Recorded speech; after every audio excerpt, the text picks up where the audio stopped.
High Krishna. আজকে হবে ঝিঙের ভাপা। তো সেই ভাপাটা কি দিয়ে করছি চলো দেখাই তোমাদেরকে। এটাতে দিব কাজু বাদাম আর পোস্ত, আর দিচ্ছি সর্ষে। এটা আমি একটু জল দিয়ে ভিজিয়ে রাখছি 10 মিনিট।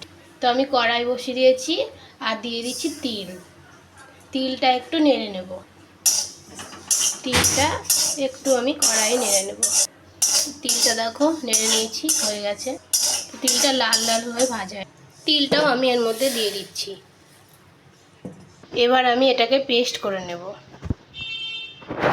আর এইদিকে ঝিঙেগুলো আমি ছোট ছোট করে এইভাবে খোসা ছাড়িয়ে বানাচ্ছি।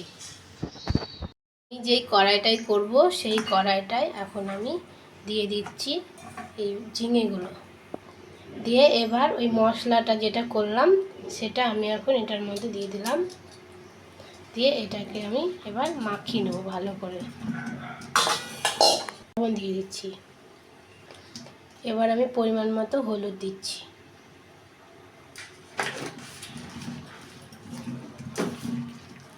এবার কাঁচা সরষের তেল আমি এখানে দিয়ে দেব। আর একটু স্বাদের জন্য চিনি দিয়ে দিলাম। তো এই দেখো এখানে কাঁচা লঙ্কা আমি চিড়ে দিলাম। তো এটা আমি এবার বসিয়ে দিলাম ভাপের জন্য। আর একটু নেড়ে দেব, দিয়ে আমি এবার একটু ঢাকা দিয়ে দেবো। এই দেখো ঢাকা দিয়ে দিলাম। এটা এখন ভাপে হবে।